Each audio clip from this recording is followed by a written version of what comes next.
Hello friends, welcome back. இன்றைக்கி வீடியோவில் creamy cheesy white sauce pasta எப்படி செய்கிறதுன்னு பார்க்கலாம். அதுக்கு ஒரு பாத்திரத்தில் தண்ணியை கொதிக்க வச்சு உப்பு, ஸ்மெல் இல்லாத ஆயில் சேர்த்து பாஸ்தாவை போட்டு 80% குக் பண்ணி எடுத்துக்கலாம். இன்னொரு பாத்திரத்தில் ஸ்வீட் கார்ன், பட்டாணி, கேரட்டு, குடமிளகா, கொஞ்சம் உப்பு சேர்த்து ஹாஃப் குக் பண்ணி எடுத்துக்கலாம். உங்ககிட்ட காலிஃப்ளவர், ப்ரோக்கலி இருந்தாலுமே அதையும் சேர்த்துக்கலாம். ஒரு கடாயில் அன்சால்டட் பட்டர் 3 டேபிள் ஸ்பூன் சேர்த்துருக்கேன். தூளாக கட் பண்ண பூண்டு கொஞ்சம் சேர்த்துருக்கேன். 100 கிராம் குக் பண்ணாத பாஸ்தாக்கு 1 டேபிள் ஸ்பூன் மைதா கரெக்டாக இருக்கும். நான் 400 கிராம் எடுத்திருக்கேன். ஸோ அதுக்கு தேவையான அளவு சேர்த்துருக்கேன். இந்த மைதாவோட பச்சை வாசனை போகிற அளவுக்கு நம்ம கொஞ்சம் வறுத்து எடுத்துக்கலாம். அதே மாதிரி 100 கிராம் குக் பண்ணாத பாஸ்தாக்கு 1/4 லிட்டர் பால் சரியாக இருக்கும். நான் 400 கிராம் பாஸ்தா எடுத்திருக்கேன். ஸோ 1 லிட்டர் பால் சேர்த்துக்கிறேன்.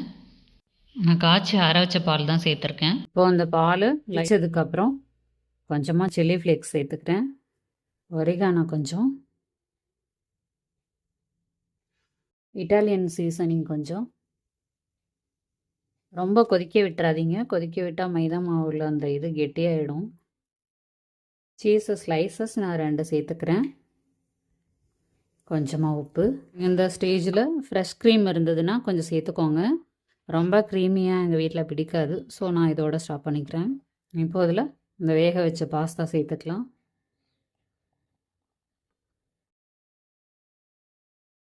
வேக வச்ச இந்த வெஜ்ஜீஸை சேர்த்துக்கலாம். எல்லாத்தையும் சேர்த்து கலரி எடுத்துக்கலாம். அவ்வளோதாங்க, சூப்பரான creamy cheesy white sauce pasta ready. இது கூட நீங்கள் இன்னும் கொஞ்சம் சீஸ் மேலே ஆட் பண்ணிவிட்டு இட்டாலியன் சீசனிங்கு அந்த சில்லி ஃப்ளேக்ஸ்லாம் லைட்டாக இன்னும் கொஞ்சம் ஸ்ப்ரெட் பண்ணிவிட்டு பசங்களுக்கு சர்வ் பண்ணிங்கன்னா டேஸ்ட் அல்ட்டியாக இருக்கும். கண்டிப்பாக நீங்களும் ட்ரை பண்ணி பாருங்கள். Thank you friends.